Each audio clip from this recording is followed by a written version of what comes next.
Welcome back. We got another Castlevania Nocturne reaction here for you. This is Bucky. I'm Ken. I'm Bethany, and this is the Christmas Teddy. Yep. And this is Castlevania Nocturne Season 1, Episode 8 that we're checking out today, people. Yeah. Are you ready to do this? I'm ready. Okay. I should mention we have Foxy here too. She's just off camera. Yeah, she's off camera. Getting belly rubs. Batfire Babe. That's what it is. I was like, what's her name again? Bat something? Batfire Babe. I like it. What? Uh-oh. Oh. Bad trip. Oh my god, what is happening? Did she just like She's ascending. shed her skin like a snake or something? It seemed like. Goddess of war. Did she get taller? I think so. Dang. Mm-hmm. Olrock's like, this is not good. Definitely not, dude.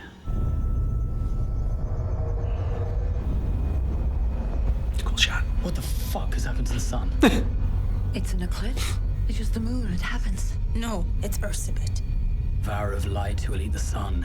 She summons an eclipse, plunges the world into darkness, and gives her vampires eternal night. Shit. Well, her fourth Master Abbot makes an army of night creatures. First you blast his machine right back to hell, while I rescue Maria. Bring it. Stand aside. You're doing the devil's work. We can end this madness. They don't want to end the madness. So be it. Don't say I didn't warn you. Don't burn the place to the ground. And try not to reduce it to rubble. Take now thy son and get thee. Think you're God because you're sacrificing your daughter like God sacrificed Jesus? Nice. And he took a fire in his hand, and the knife. And Isaac said, my father. Okay. So it's Abraham and Isaac's story. Self God, you've surrendered to Emmanuel. Yep. And Abraham stretched forth his hand and took the knife. You're gonna have to kill him. Yeah. The monsters you create aren't serving God. Fire fists. Sweet.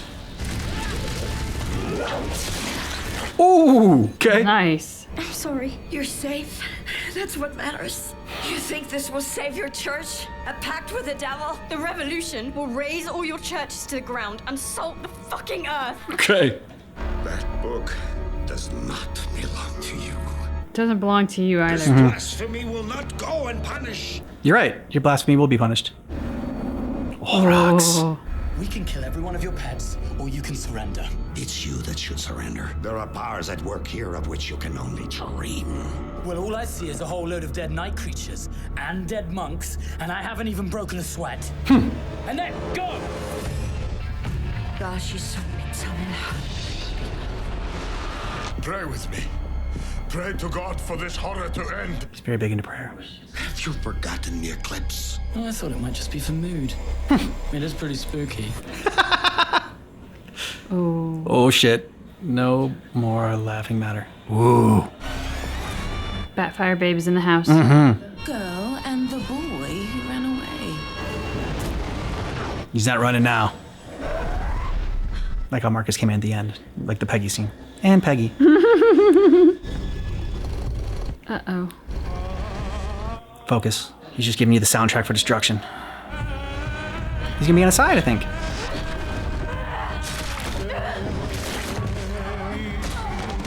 Oof. Help. Come on, Red, what are you gonna do? Nice. Your brother's All not right. the only one who still has a soul in there. Yeah. I guess not brother, but his brother-esque. Yeah. Basically, brother.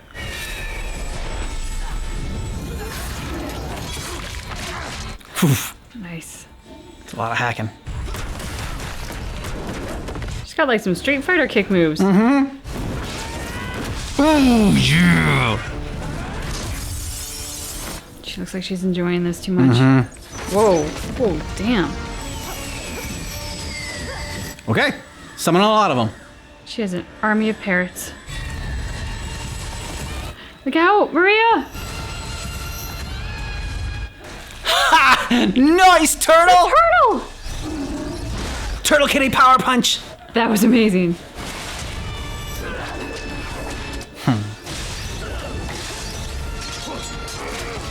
Yeah. Stabby stab. Olrox. Hell yes. Ooh. Ooh, he got a piece of her. Yeah. Those are possessed eyes. Yeah, it's never good when your eyes go totally black. That's not what you want. Let's break you out of this place. No, my work here isn't finished, Annette. I'm not ready to leave. When I sing, it touches souls. Your work is down there. Hurry. There is evil everywhere.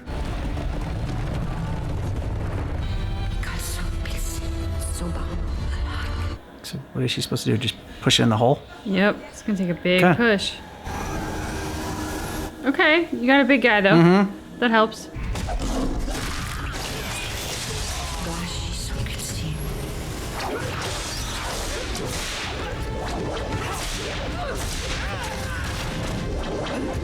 I'm doing, but I don't want to kill her yet. She's too fun of a character. Ooh, nice move. Ooh, clip your wings. Man, look at the way he just like. Oh, shit. She's like, yeah, now you're in trouble. Question is, will Olrox actually come out and fight now that she's here? I mean, is she like a puma now? Like, what is going on? She is like part lion face. I don't know. Oh, no, you're just saying the birds to their death. Okay, so that has 0 effect. No! Uh-oh. I mean, I can't blame her. No, me neither.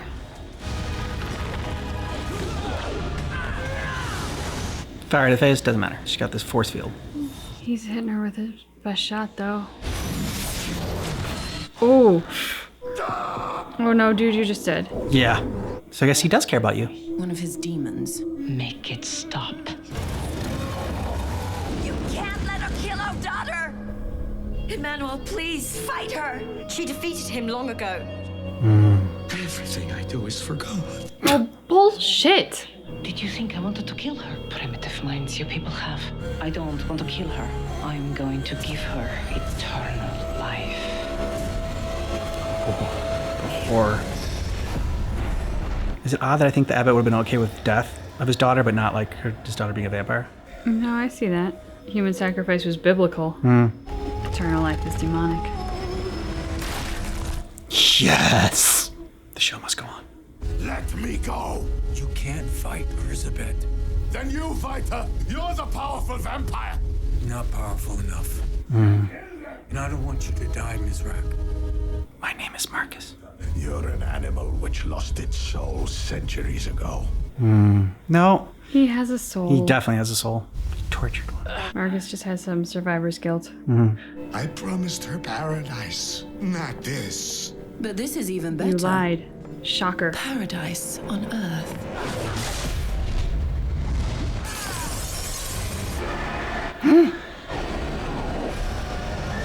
Oh, jeez.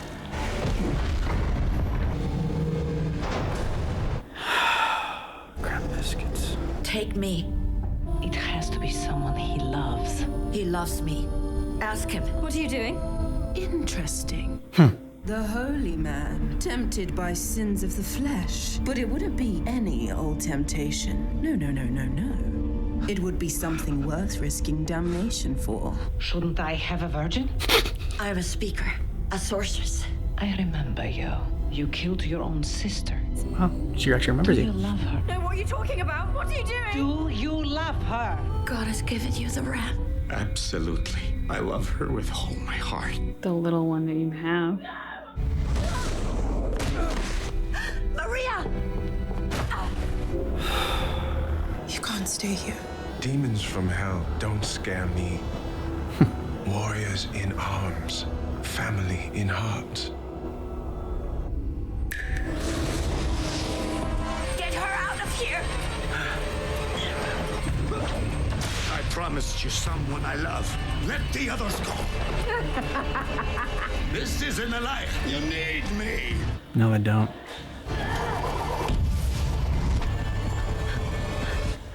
Hope you got something good in that. Okay. That was pretty good.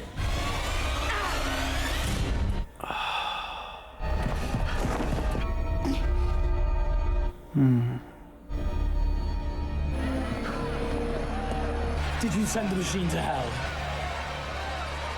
You mean it was all for nothing? We have to go. Well, no, if the abbot maybe is motivated to put his night creatures against. Where is Ted? She wanted us to go. We had no choice, did we?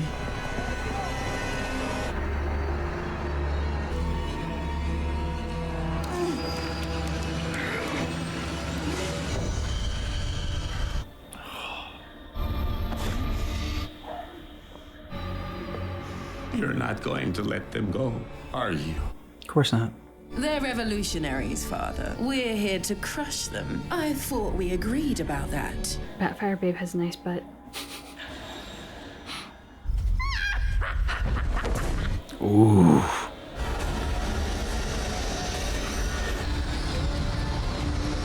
Skull Rock's gonna show up now, though. Doesn't seem like it.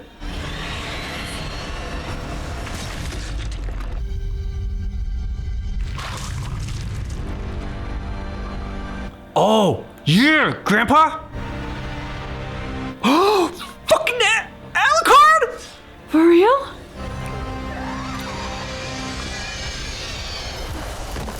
Bye, Batfire Babe. Yeah. I'm Alucard, Yeah, you are! son of Dracula. And if you fight me, you will die. Like thousands of vampires before you. They're like, we believe you. What in the fuck? Who's Dracula? Are you really Alucard? I thought you were just a myth. You must be Richter Belmont, complete with whip, Complete with whip. and on the brink of utter defeat. I hope I'm not too late. You are just in time. Oh. Huh.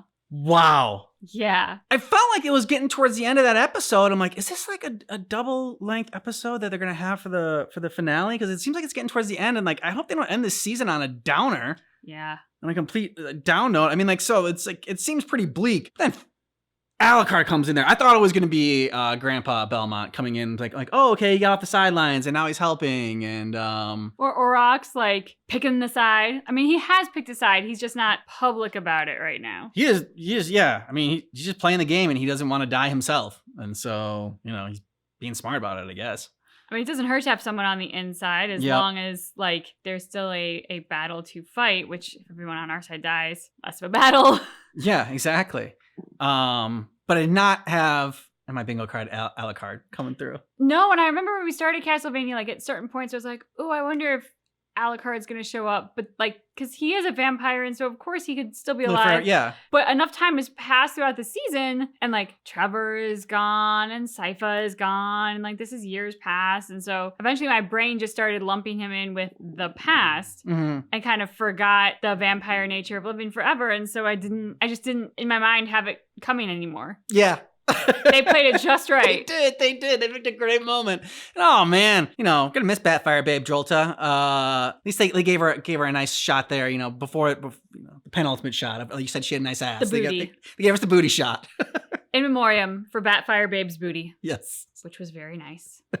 And I liked her as a character, so kind of sorry to see her go, but if she's gonna die, I mean, at least go out in an epic way, and to get killed by Alucard, it's such a badass line, like afterwards, but I'm Alucard, son of Dracula, and I will kill you like all the vampires before. If you fight me, you will die, just like all the vampires before you. Not just all, the thousands of thousands. He put a quantifier in there. It's not just a few, it's thousands. Where the hell has he been, though? It's a good question. Yeah, Alucard, what have you been up to? Yeah. I mean, every single thing he said was gold in this. I know he didn't say much, but like it was fantastic.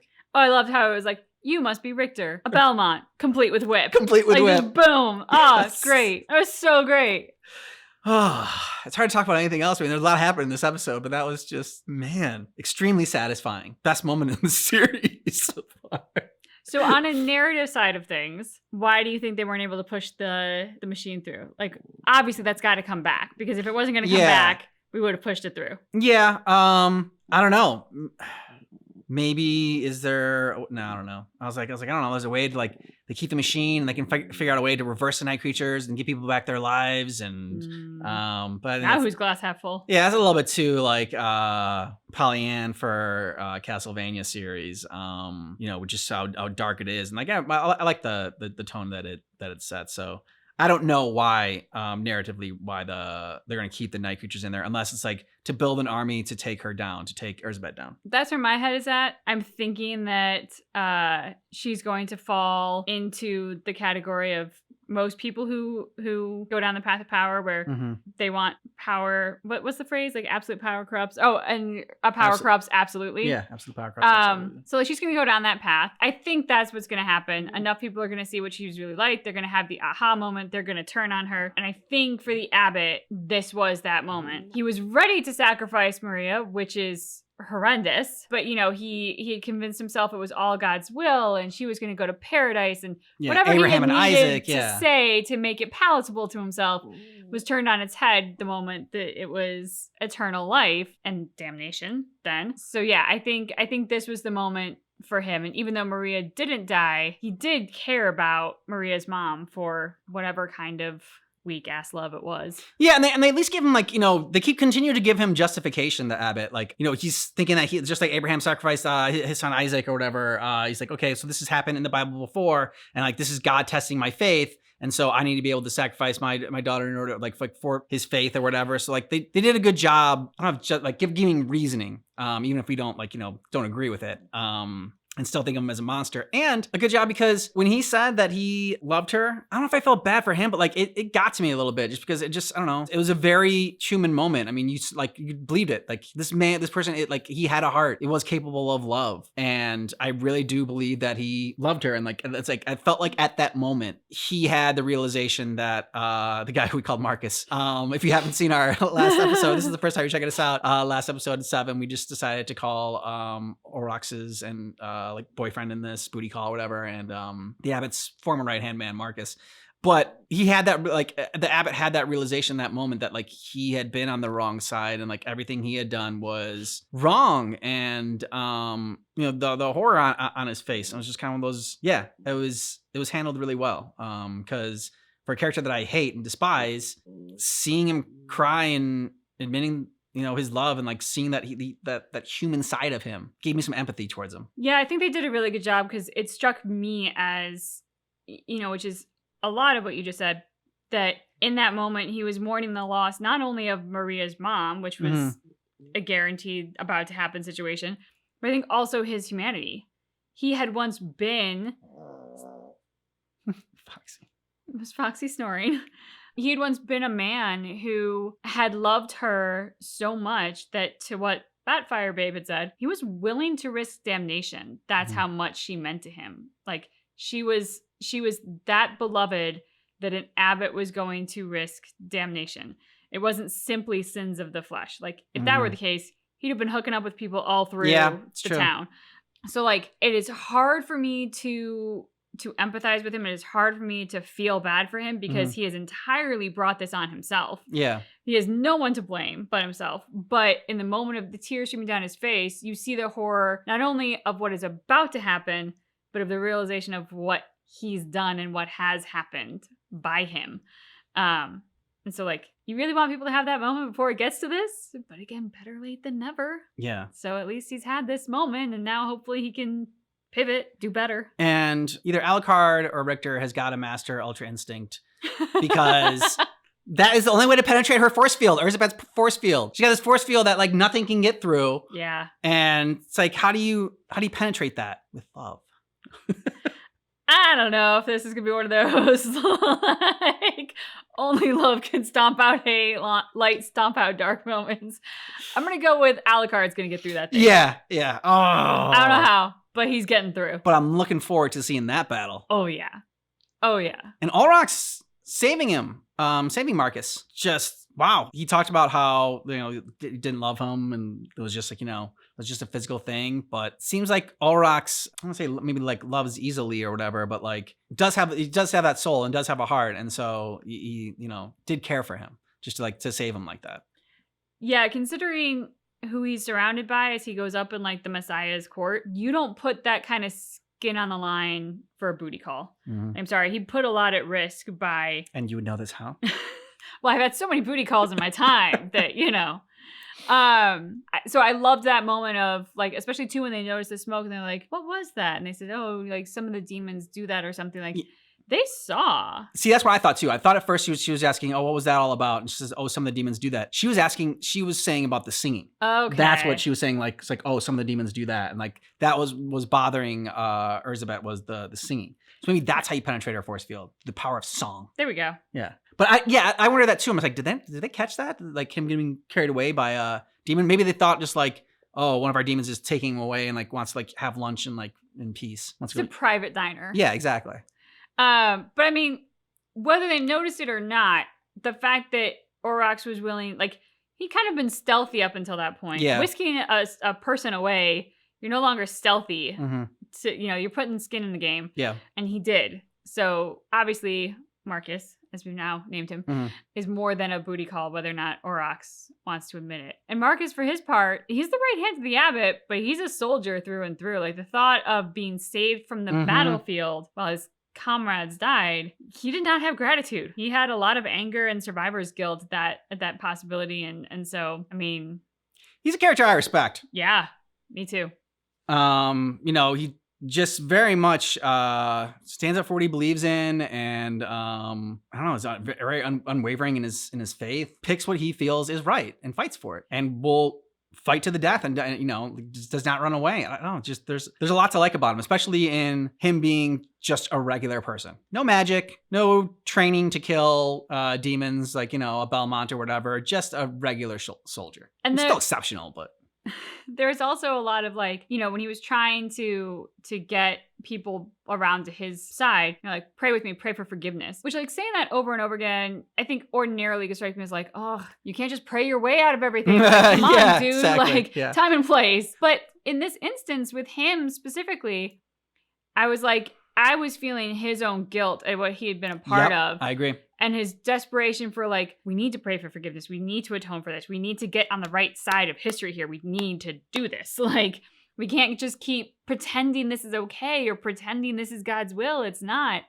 And so like, it didn't bother me that he said it, even when he said it over and over again. So I was like, this is telling me so much about you as a character. And in sort of like the true Christianity tradition, you want to save them. Mm-hmm. You want to save their souls. And so like, this is all in line with who you are and the deep faith that you do have, which you realize you kind of cast aside for a bit. And now you're so desperate to get it back and be like, no, I have this and we're going to make this right. And I also love how they didn't even show that fight. Like they just busted into the church afterwards and it's like, oh yeah, we don't need to show that fight because it wasn't gonna be interesting. They just got completely wrecked. Yeah, they were owned. Yeah, I mean, it was a slaughter. They stood in their way, and Richter and the gang were just like, yeah, all right, well, swat you away like a fly. Like, I mean, yeah, would we choreograph a fly getting swatted? No, so we're not gonna do this. I mean, they had some nice shields. They did. They had some nice shields. About all they had going for them, and those shields were not going to help. Yeah, no, definitely not. But they were nice. Mm-hmm. Strong opening for this season. Hooked us in right away. And then, there were bits and pieces like throughout that kept us like coming back and interested in it. But I would say from like 6 through 8 were just all super rock solid and had me hooked start to finish. And and so I think we're on the level of the first season for those last 3 episodes. Like, especially the Alucard coming in, man, damn. That was so great. And the giant sword, like, because at first I was like, who's got a sword like that? Like, my brain still couldn't put together Alucard, even though in all of Castlevania, it's him and his freaking giant human-sized sword. My brain still couldn't put it together until I saw him. And even then I was like, wait, but is it really? Like, I was almost in denial. Like, it's too good to be true. Can it really be Alucard? Is he really here for us? Yeah. Okay, so top 5 characters from season 1. I feel like Alucard has to be there for his entrance. Like, I know that's ridiculous. And he's benefiting from all of 3 minutes. Yeah. But I mean, like, he's benefiting from Castlevania. But like that entrance, guys, come on, man. Like, that was epic. What a dick. He's in there for 3 minutes and he already seals the top spot as far as 5 characters from the season. It's Alucard. All right, Alucard. Richter. Okay, yeah. Richter for his humanity, his fallibility. Okay. But coming into his own, getting his confidence, getting his magic, getting his power. And I love that moment too in this episode where he says like, we had no choice. Did we? Yeah. Us as the audience were going like, yeah, man, get her out of here. Like, go. You know, we can all see what's happening and we have the benefit of not being in imminent danger while we watch this. We can get a clear head on it. But of course, for him, that thought of like, could I have done more? Could I have saved her? Could I have done this differently in a way that would have made it so we all got out? Often our heroes are so sure. They make the right move and it's the right move. And I love that he made the right move. And yet we saw that like humanity in him of, was it really the right call? Yeah. Maria. Oh, because she summons animals. Well, obviously, that is a huge factor. She is a revolutionary. You know, when Batfire Babe was like, the revolutionaries, we kill revolutionaries. I think Maria, more than any of them, has the revolutionary spirit. I mean, she is all fire and ready to go and like calling shit out. You know, she does not suffer fools. She doesn't mince words. She sees something and she calls it out. And for her bravery. I mean, how freaking brave. She's, you know, it's easy to forget. She's still a kid. And she goes into the church to save the abbot because an imminent attack is coming. She's freaking brave. Aurochs. Yep. Definitely. Now that Alucard's actually in this, I'm very keen to see Aurochs and Alucard meet. I think that would be a very, very fun scene in terms of how they would interact. I also think it's Olrox. Olrox? Yeah. I keep saying it wrong. It's all right. I say most of them wrong. It's okay. I love Olrox's brilliance as a tactician and a strategist. He has a keen eye for like when he can do something and when it's not going to do any good. And he acts on that, but he still cares. I mean, we saw that in how he saved Marcus. You know, it wouldn't do any good to go back and fight. You're just going to die. We can't win right now. So let's hunker down and wait. Also for his story about his soulmate, the Mohawk man that he absolutely fell head over heels for. And I think who really shaped his identity, like having that love and then experiencing that loss. And for not killing Richter many times over when he had the chance to. So now it's the last spot. Last spot. I mean, there are a lot of potentials going through my head. Yeah. I'm going to give it to Edward for doing what he's doing for the night creatures. You know, he finally had his escape and he said, nope, I have work here to do. He has immense empathy and humanity for the fellow night creatures who are there. And he's starting to find ones who also have at least a piece of their soul intact. And he wants to be in a dungeon beneath a church with a vampire messiah keen to like make you go and kill humanity. And you're already freaking miserable. And just to be like, no, I can do good here. And that matters more than anything else right now. That earns you a spot. Yeah. Richter, you know, main character, has great powers, has some funny lines as well. Like how his sort of like false bravado from earlier has now turned into like real actual courage and just like belief in himself. He's not so cocky that it's off-putting. Yeah. You know. So yeah, I really dig Richter. I mean, got a blue flame whip. It's freaking awesome. And then Olrox for pretty much everything you mentioned and everything we've talked about so far with Olrox. Just, I mean, if you turn into a dragon, you're pretty much gonna make the top 5. I think that's pretty much got to be. It's a law. Erzabet, she is a very intimidating, imposing figure. Made an entrance right away, Vampire Messiah, the theatrics of it all. Yeah, she's just like, she seems like a good spiritual, even though she's older than Carmilla was, she seems like a good like spiritual successor as far as like the show goes for like Carmilla, and like kind of like, you know, same plan, all right? You know, she's gonna end this night and all the humans are gonna be their slaves, and so yeah, she's gonna continue on that tradition. Batfire Babe, you know, if you get an affectionate nickname from us, that's another great character that we really like. Throughout this season, she's been very captivating in every scene she's been in. She knows how to accessorize with her crazy shoes. She does. And her fire hair. She's got wings. I mean, so she's got a lot to like. Gotta give her a spot since we're not gonna see her anymore. True. So, and then that just leaves the 5th spot. 5th spot I'm gonna give to Marcus. Even though we don't know Nice. your name, Marcus, I think it begins with an M. Everything we said this episode about you, the fact that like you would not have been a character that I thought I would have liked first saw you. Like you're just like yeah. Like when Olrox was with you, I'm just like yeah, you're like nothing. Like okay, You're a booty call. Like he did Yeah. come across as just that. kind of like I kind of thought of him as Olrox thought of him. Is like it kind of like he didn't really mean anything. And then as he came along and we got to know him more, I started to gain more respect for him and felt he was like a compelling and intriguing character. And I like his journey so far. He is very human in this world of magic and vampires and everything. So I guess a special shout out to the Abbott for being just very despicable and like easy to hate. And like that's I can't put you in my top 5, but at least you're doing a job of making us feel something towards you. Yes, definitely. Yeah. So let us know what you thought about this down below in the comments. And we're going to go on to season 2. Thankfully, So we started season 1 right when season 2 came out. So we could go right into it. And you can see that on Patreon right now. Links in the description of this video. Thanks so much. Thank God. Because I would not have been able to stop after. I'd be like, what? I know. Again, for everyone that watched this, they wait a whole year. It's crazy. Torture. Thanks so much for watching Castlevania Nocturne with us, but just keep in mind. That our reaction is definitely not definitive.